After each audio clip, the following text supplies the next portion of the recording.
एक पुराना महल, जहां रात होते ही सुनाई देती है चीखें, जहां हर शादी मौत में बदल जाती है और जहां छिपा है सदियों पुराना ऐसा राज जिसे जानकर आपकी रूह कांप जाएगी।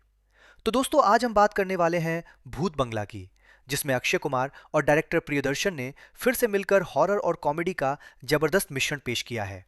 इस वीडियो में हम पूरी फिल्म की कहानी आसान हिंदी में समझेंगे। फिल्म के डरावने राज, कॉमेडी मोमेंट्स, ट्विस्ट और आखिर में क्या सच निकलता है, सब कुछ डिटेल में जानेंगे। तो वीडियो को आखिर तक जरूर देखना, क्योंकि क्लाइमेक्स में जो सच सामने आता है वो पूरी कहानी को बदल देता है। फिल्म की शुरुआत होती है लंदन से, जहां अर्जुन नाम का एक आदमी अपनी बहन मीरा और पिता के साथ आराम की जिंदगी जी रहा होता है। अचानक अर्जुन को पता चलता है कि उसके दादा ने भारत के मंगलपुर गांव में एक बहुत बड़ा पुराना महल छोड़ा है। लेकिन इस महल के बारे में एक बहुत खतरनाक बात मशहूर होती है। लोग कहते हैं कि वो महल शापित है। गांव वाले उसे भूत बंगला कहते हैं। कहानी के अनुसार सालों पहले वहां वधूसुर नाम की एक खतरनाक आत्मा रहती थी, जो नई दुल्हनों को उनकी शादी की रात मार देती थी। अब अर्जुन इन बातों पर विश्वास नहीं करता। उसे लगता है कि ये सिर्फ अंधविश्वास है। वो फैसला करता है कि मीरा की डेस्टिनेशन वेडिंग उसी महल में होगी और यहीं से शुरू होती है असली तबाही। अर्जुन जब भारत आता है तो रास्ते में उसकी मुलाकात प्रिया नाम की लड़की से होती है। प्रिया एक राइटर होती है जो पुराने रहस्यों पर किताब लिखती है। उसे भी उस महल के बारे में काफी जानकारी होती है। दोनों जब मंगलपुर पहुंचते हैं तो महल का केयरटेकर शांताराम उन्हें चेतावनी देता है। वो कहता है, इस महल में रात के बाद कोई सुरक्षित नहीं रहता। लेकिन अर्जुन उसकी बात हंसी में उड़ा देता है। अब शादी की तैयारियां शुरू होती हैं।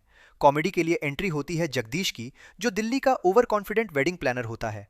उसके साथ कई मजेदार सीन आते हैं। कभी लाइट चली जाती है, कभी कोई सफेद साया दिखता है, तो कभी अचानक कमरे के दरवाजे अपने आप बंद हो जाते हैं। शुरुआत में सबको लगता है कि कोई मजाक कर रहा है, लेकिन धीरे धीरे डर बढ़ने लगता है। एक रात मीरा अपने कमरे में अकेली होती है। तभी उसे घुंघरुओं की आवाज सुनाई देती है। वो बाहर निकलती है और देखती है कि लंबा घूंघट पहने एक औरत अंधेरे गलियारे में खड़ी है। अचानक वो औरत गायब हो जाती है।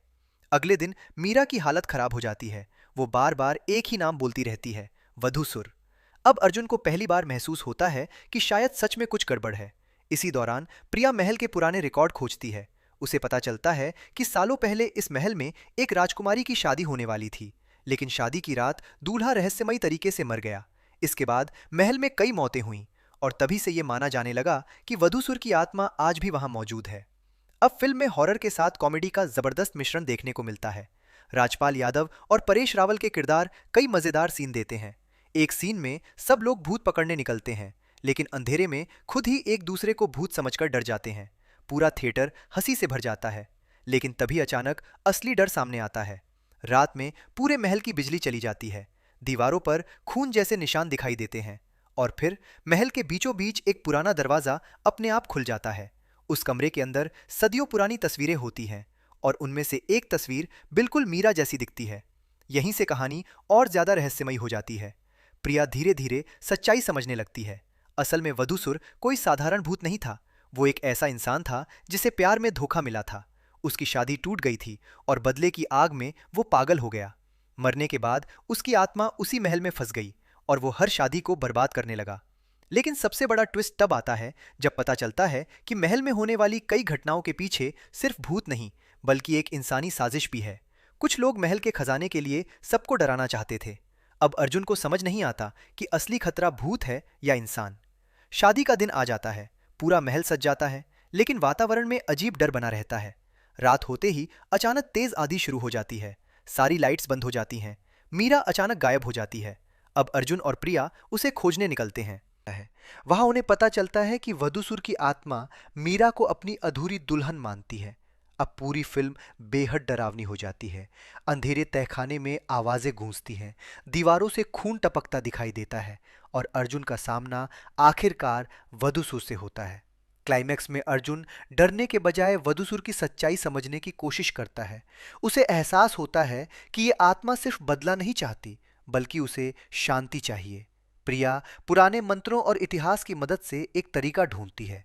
वो वधूसुर की अधूरी कहानी पूरी करती है और तभी महल में अचानक सब शांत हो जाता है। धीरे धीरे वो खतरनाक आत्मा गायब होने लगती है। लेकिन फिल्म आखिर में एक छोटा सा ट्विस्ट छोड़ देती है, जब अंतिम सीन में फिर से घुंघरुओं की आवाज सुनाई देती है, जिससे लगता है कि कहानी अभी खत्म नहीं हुई और शायद इसका दूसरा पार्ट भी आ सकता है। अगर फिल्म की बात करें तो अक्षय कुमार ने कॉमेडी और हॉरर दोनों में शानदार काम किया है।